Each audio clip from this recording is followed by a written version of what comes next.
अब सभी का स्वागत है प्रतिभा क्लासेस में। आज हम पढ़ेंगे मोहन राकेश जी की बहुत ही चर्चित कहानी मलबे का मालिक। इस कहानी के सारांश को जानेंगे, इसकी समीक्षा को बहुत अच्छे से समझेंगे और इस कहानी के अर्थ को भी जानने का प्रयास करेंगे। बहुत ही सटीक और अच्छे तथ्यों के साथ में मैंने इस कहानी की व्याख्या करने का प्रयास किया है। आप सभी को निश्चित रूप से कहानी पसंद आएगी। मलबे का मालिक कहानी का विषय। अब इस कहानी का मूल विषय क्या है, अर्थात कि जो टाइटल है हमारा कहानी का, वो किस उद्देश्य से रखा गया है, जान लेते हैं। सामाजिक संबंधों का सांप्रदायिक बिखराव और उससे पैदा होती भयावह अमानवीयता मलबे का कहानी का मूल विषय मानी जाती है। लेकिन साथ ही व्यापक अर्थों में मलबे का मालिक का नामक यह कहानी उस व्यक्तिक और सांप्रदायिक त्रासदी को अपना विषय बनाती है जो समाज के होने के भरोसे के टूटने से जन्मी है। समाज लोगों की कोई ऐसी भीड़ नहीं, बल्कि वह तो संबंधों का ऐसा संजाल होता है जो आपसी भरोसे पर टिका होता है। इसी भरोसे से बंध कर आसपास रहने वाले लोग एक साझे और आसपास आसपास के वातावरण का निर्माण करते हैं, जहां हम सिर्फ पारिवारिक रक्त संबंधों को ही नहीं जीते, भरोसे पर आधारित इन सामाजिक संबंधों को भी जीते हैं। यही बात लेखक ने मलबे का मालिक कहानी में बताने का प्रयास किया है। अब जान लेते हैं मलबे का मालिक कहानी के प्रमुख पात्र कौन है। गनी, अब्दुल गनी यह कहानी का मुख्य पात्र है, जिसके सहारे कहानी आगे बढ़ती है। अब्दुल गनी लाहौर से अमृतसर अपना मकान देखने आता है। कहाँ से? अभी वो लाहौर चला गया है और वह अमृतसर आता है अपने मकान को देखने के लिए। अब्दुल गनी नाम को आप बहुत अच्छे से ध्यान में रखना। यूजीसी नेट सेट और जो भी कंपटीशन एग्जाम्स होती है, आजकल कहानी के पात्रों को पूछा जाता है, इसलिए सभी कहानी के पात्रों को हम अच्छे से ध्यान में रखेंगे। रखे पहलवान, यह कौन है? अब्दुल गनी का पड़ोसी माना जाता है। यह अमृतसर का रहने वाला है और गली का दादा या गुंडा कहलाता है। रखे पहलवान ने अब्दुल गनी के पुत्र चिरागुद्दीन और उसकी पत्नी जुबेदा तथा उनकी दोनों लड़कियों किश्वर और सुल्ताना को मारकर नहर में फेंक दिया था, ताकि उसके घर पर वह कब्जा कर सके। ये बात किसको नहीं पता है? अब्दुल गनी को ये बात पता नहीं है। मनोरी, मनोरी कौन है? गनी मियाँ जब गांव वापस आते हैं तो मनोरी ही उनके मकान को दिखाने के लिए उसके साथ जाता है तथा अब्दुल गनी से बातचीत करता है। कहाँ का रहने वाला है? अमृतसर का रहने वाला है। मलबे का मालिक कहानी में कोआ, केचुआ, कुत्ते आदि का भी सांकेतिक अर्थों में वर्णन हुआ है।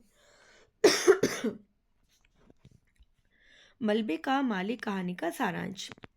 कथा की शुरुआत होती है अब्दुल गनी नामक एक व्यक्ति जो 7 वर्षों के बाद पाकिस्तान से भारत पर्यटन के एक समूह के साथ आया है।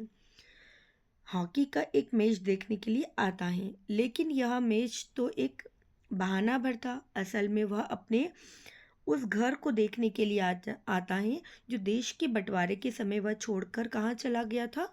पाकिस्तान चला गया था। अब्दुल गनी धीरे धीरे अमृतसर के बांसा बाजार, अब ध्यान रखना कौन से बाजार में, तो बांसा बाजार मोहल्ले की तरफ बढ़ता है। वो देखता है कि इन 7 साढ़े 7 सालों में ही यहाँ कितना कुछ बदल गया है। वह अपने घर की तरफ जाने वाले रास्ते को भी भूल सा रहा है। जगह जगह नई इमारतें बन गई हैं।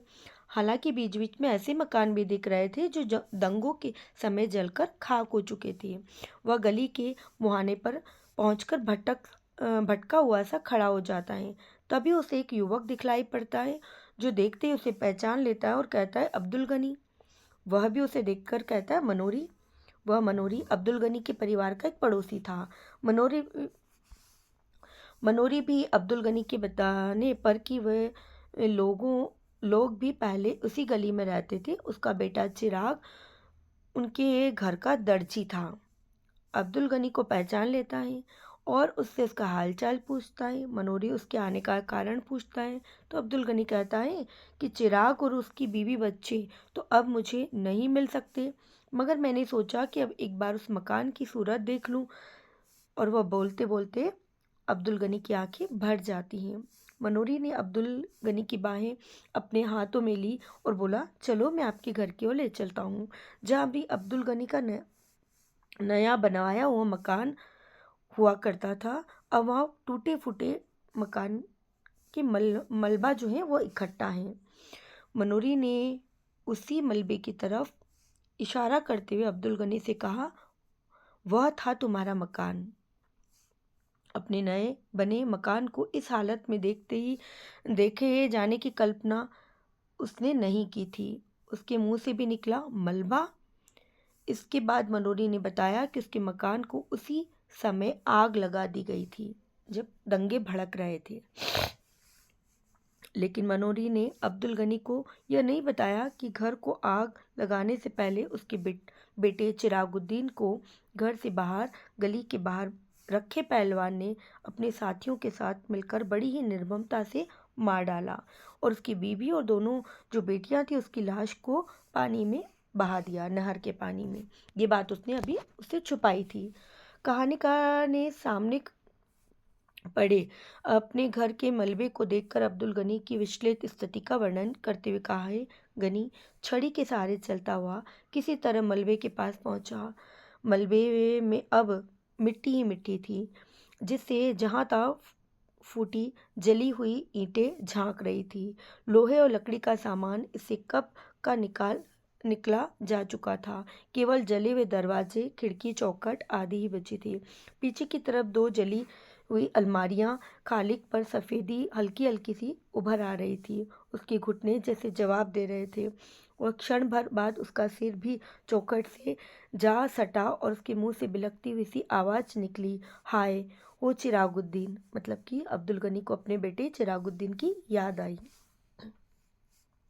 इसी बीच गली के तमाम लोग को मालूम पड़ा कि अब्दुल गनी पाकिस्तान से वापस लौट कर आया है। लोग मन ही मन सोच रहे थे कि उसे सारी कहानी मालूम पड़ जाएगी तो रखे पहलवान को वह नहीं छोड़ेगा। लेकिन ऐसा कुछ भी नहीं हुआ, क्योंकि मनूरे ने अब्दुल गनी को इस घटना के बारे में नहीं बताया।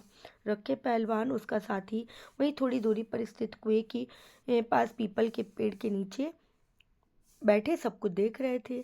लेकिन रखे पहलवान ने इसे जाहिर नहीं होने दिया अब्दुल गनी को यहाँ देखकर उसे कोई फर्क पड़ा हो।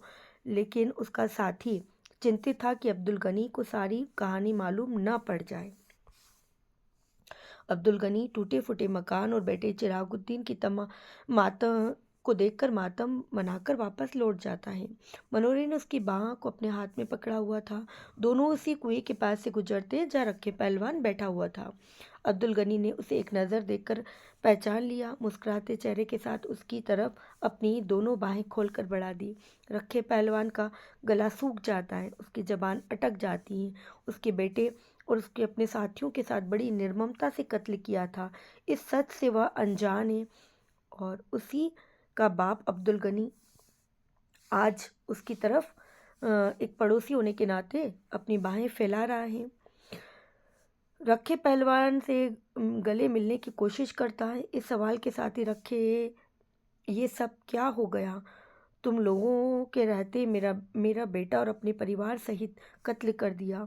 यही वो कहानी का चरम है जहाँ दोनों के बीच खामोशी छा जाती है। इसके बाद छोटी छोटी बातें जो पूरी कहानी में बड़ी अनुगूंज बनकर विस्तार लेती हैं वो होती हैं।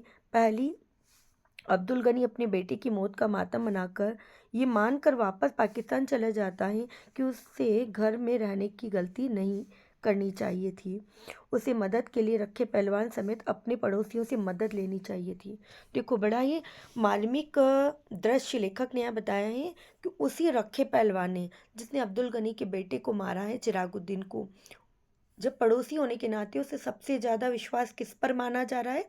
उसी रखे पहलवान पर, कि इनके भरोसे ही मुझे यहाँ रहना चाहिए था या ये लोग मुझे बचा लेते। इस तरह की बात भी उसके मन में आ रही है। दूसरी कि जिस मकान को रखे पहलवान अभी तक पूरी दबंगाई से अपने साथ अपना बताते आया था, वो ऐसे निरर्थक मलबे में तब्दील हो गया जहाँ समाज के कीड़े मकोड़े और आवारा कुत्ते बसते हैं। अब्दुल गनी के नहीं आने से पहले रखे पहलवान क्या कहता था? जो मलबा था या ढेर बचा था, उस मकान की तरफ देख के कहता था कि ये मकान मेरा है या ये ज़मीन मेरी है। लेकिन आज वे सारी बातें कैसी निरर्थक सी मालूम हो रही थी। अब बात करते हैं मलबे का मालिक कहानी की मूल संवेदना क्या है। कहानी में जिस मलबे का जिक्र किया गया है वो मलबा किसी मकान के ढहने से नहीं, बल्कि उस घर के ढहने से बना है जो अपने आस पड़ोस के सामाजिक संबंध और सामाजिक भरोसे से भी बंधा हुआ था। मोहन राकेश ने मलबे का मालिक कहानी के माध्यम से कमजोर होती हमारी सामाजिक और नागरिकता को उद्घाटित किया है। सांप्रदायिक सोच और उन्माद कैसे हमारे ही सामाजिक परिवेश और मोहल्ले में निरंतर कमजोर बांध बासिंदा बनने का काम कर रहे हैं। इसका सटीक रेखांकन लेखक ने इस कहानी में किया है। कहानी का तात्कालिक संदर्भ विभाजन के दौरान भारत और पाकिस्तान में जो स्थितियों में बदलाव आया उसको उद्घाटित करना था। मलबे का मालिक कहानी की भाषा शिल्प कैसी है? इस कहानी की मूल संवेदना को इसकी भाषा बहुत ही सटीक तौर पर उद्घाटित करती है। मलबे का मालिक कहानी की भाषा में जहाँ एक तरफ तत्कालीन हिंदी भाषा के देशित रूप का आभास मिलता है, उसकी परिस्थितियाँ तत्कालीन हिंदी और पंजाब के क्षेत्र में थी। यह कारण है कि अब लगभग अप्रचलित हो चुके चह में गोइया जैसे शब्दों का प्रयोग भी कानाफूसी के अर्थों में किया जाने लगा। हिंदी, उर्दू, पंजाबी की जो मूल छोटे छोटे शब्द हैं, उन शब्दों का प्रयोग लेखक ने इस कहानी में करने का प्रयास किया है। शिल्प के आधार पर कहानी को दृश्यमान मतलब एक दृश्य के तौर पर हमारे सामने उभर कर कहानी आती है या इसकी स्टोरी चलती है, इस बात को भी लेखक ने बखूबी ध्यान रखा और उसी तौर पर उसी रूप में हमारे सामने लाने का प्रयास किया। अब देखते हैं मलबे का मालिक कहानी की शीर्षक की सार्थकता। ये कहानी अपने शीर्षक को किस प्रकार सार्थक करती है। मलबे का मालिक कहानी मोहन राकेश की लेखनी अवलोकन का एक आदर्श उदाहरण है। प्रस्तुत कहानी के शीर्षक में निहित मलबे शब्द से बंटवारे की निरर्थकता और विनाशकारी चरित्र का बयान होता है। गनी मियाँ 7.5 साल बाद हॉकी मैच देखने के बहाने भारत आते हैं, जहाँ वे अपने घर के जले हुए अवशेष को मलबे के ढेर में निरूपित होता पाते हैं, जिसे देख हड़पने का प्रयास कौन करता है? रखे पहलवान ने जलाकर मलबे के ढेर में बदल दिया था। मलबे में पड़ी चौखट से गनी के सिर के छूते ही भुरभुरे रेशे के साथ एक केचुआ नीचे गिरता है और अपने छिपने के लिए सुराग खोजता है। कहानी में ठीक इसके बाद अपने अपने घर में छिपे या खिड़कियों से झांक रहे लोगों के बारे में भी लेखक ने बताने का प्रयास किया है। तो निश्चित रूप से आपको ये कहानी समझ में आई होगी। कहानी पसंद आई है, समझ में आएगी तो इसे लाइक, शेयर और सब्सक्राइब जरूर करना, जिससे आने वाले सारे वीडियो आपको मिल सके।